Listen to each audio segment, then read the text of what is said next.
So the key number 2 is teaching mindfulness with confidence. How to emphasize a simple process without worrying about the outcomes. So when I first started teaching mindfulness, I was really just trying to convince everyone of the benefits. I thought people would try everything I taught. Makes me laugh now, but that's kind of what I thought people would do, is they would listen to me and then actually utilize it. I expected people to just get it. And I hope that everyone's lives would be totally transformed. So I was wearing rose-colored lenses when I first started teaching. But I was really just focused on the outcomes. I was teaching mindfulness for the sake of feeling calm or achieving flow or inspiring compassion or peak performance to decrease the pain, and it was really focused on what's the quickest way to get to the goal, to the end point, to what they want. And I realized that because I was so focused on the outcomes and on my ability to do it, I was bypassing the actual practice. My focus on the outcomes lacked the actual substance of the practice itself. I was bypassing the heart of the process. And this is very important to remember. When you focus on the outcomes, there's a paradox that you actually don't get to the outcomes as much as you do if you focus on the process itself. So, because I was lacking this transformation in people, I had two options. I had door number 1. Should I abandon teaching mindfulness? Should I try something else? This isn't quite working the way I thought it would. Door number 2 was to figure it out. Try something new. Help a lot of people in a really meaningful way. And so there was really no choice for me. I had to figure it out. So again, what is mindfulness? It's paying attention on purpose in the present moment, non-judgmentally. So, there's nothing about outcomes here. There's nothing about feeling calm or achieving peak performance. There's nothing here about decreasing stress. Mindfulness is not about feeling calm. I know that might sound a little weird, but mindfulness is not about any outcome.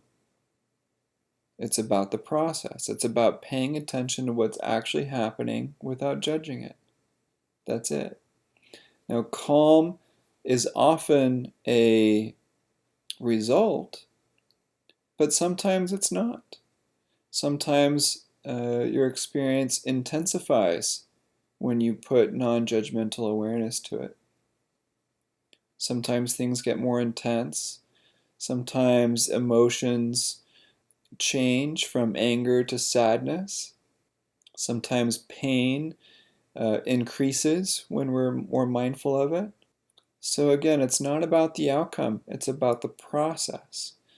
But by focusing on the process itself, this non-judgmental awareness of what's actually happening, it's the most efficient way to transform your experience with this light of awareness. Calm usually does happen, but you need to stay with your experience moment to moment to moment to moment without striving for calm, without craving a sense of peace or ease, without latching on to the outcome of peak performance or a sense of serenity. The more you focus on the outcome, the more elusive it becomes. So again, it's not about the outcome, it's about the process. So then that begs the question, how can I simplify the process in a way that more and more people can understand? So I boiled it down. Non-judgmental awareness, just 2 words. This is how I started defining mindfulness in the most boiled down way I could. Of course, it's this non-judgmental awareness moment to moment to moment of your experience. But when you really unpack that, it's just this non-judgmental awareness. Some people will call it open awareness. Some people call it caring awareness. Other people like Ram Dass or Jack Kornfield will even call it loving awareness. I tend to use the word non-judgmental, but you can use open if you wish, or curious if you wish. But I usually use the word non-judgmental to really hammer home that it's this awareness without criticism or condemnation. And so the non-judgmental piece you can cultivate with heart cultivation practices. The heart practices of loving kindness, compassion, joy, equanimity, forgiveness, gratitude, and generosity. These heart practices cultivate this non-judgmental quality of being open with, staying curious about what's happening moment to moment without criticizing it. These heart cultivation practices are a separate type of meditation than mindfulness, but they can really help to cultivate this sense of non-judgmental awareness. And so then the awareness piece, to sustain your awareness throughout many moments, requires concentration. And so, this style of meditation, these concentration practices feed the sustainability of your awareness to last from moment to moment to moment to moment. And so you can practice concentration practices in a whole wide variety of ways, including repeating mantras, counting your breath, counting each exhale, 1, 2, 3, counting up to 10 and then back down to 1. You can have a visual or auditory concentration object where you really sort of narrow your focus onto that one sound or sensation or visual and really lock in on that one concentration object for a long period of time to the exclusion of other phenomena. So there's kind of these three main categories of meditation. There's mindfulness, which is this non-judgmental awareness at the top in green. Then there's also these heart cultivation practices and concentration practices.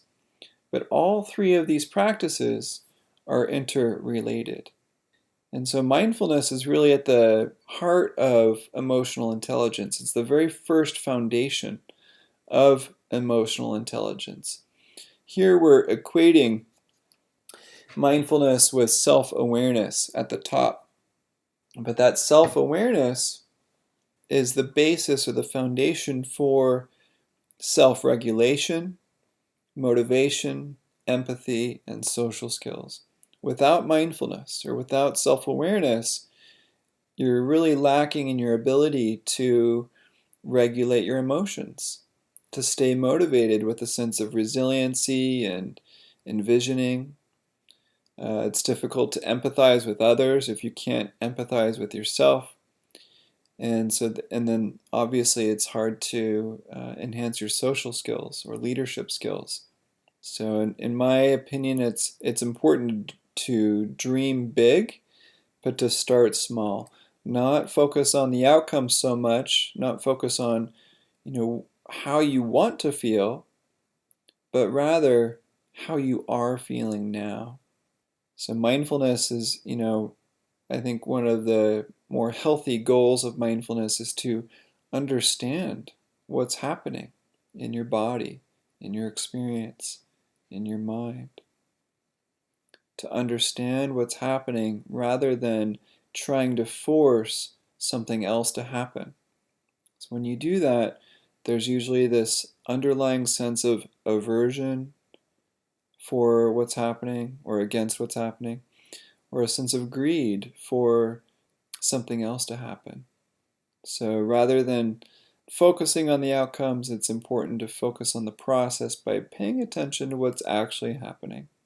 Sequencing practices took me a while to understand, but it's helpful to start with mindfulness of breathing for people who have never practiced before, sensing their belly rise and fall with each breath, just noticing the sensations of the belly. But mindfulness of breathing is a foundational practice, and if that's all you do, that's fine. You can really get nuanced with that practice. It's not just a beginner's practice, but I do emphasize mindfulness of breathing in the belly, then moving through to the body scan, standing, walking, listening to sounds of bells or birds or rustling of leaves in the wind, mindfulness of eating, and then segueing into what's more difficult or unpleasant or nuanced, like mild discomfort in the body, sensing emotions in the body, and just feeling the physical manifestations of emotions rather than the mental. Mindfulness of thoughts, which I think is quite hard, but there's different techniques of categorizing thoughts into past or future or present, types of emotions or types of thoughts. You can then go into the more hardcore or deep water areas of depression, anxiety, pain, and trauma. Here's a diagram I love of how emotions manifest in the body for most people. This is a heat sensor of how different emotions feel in terms of heat or coolness. I think it's really amazing to see how they actually have this physical effect in our body that we can feel in real time. So again, it's really about less expectations about what you want to happen and more on the process. So now when I teach mindfulness, I go in to a teaching opportunity thinking, I just want to offer some useful tools for people's toolboxes. Everyone won't like everything that I say or how I say it. Some people won't like me. That's just how it goes. But most people will find at least one or two things that are useful for them.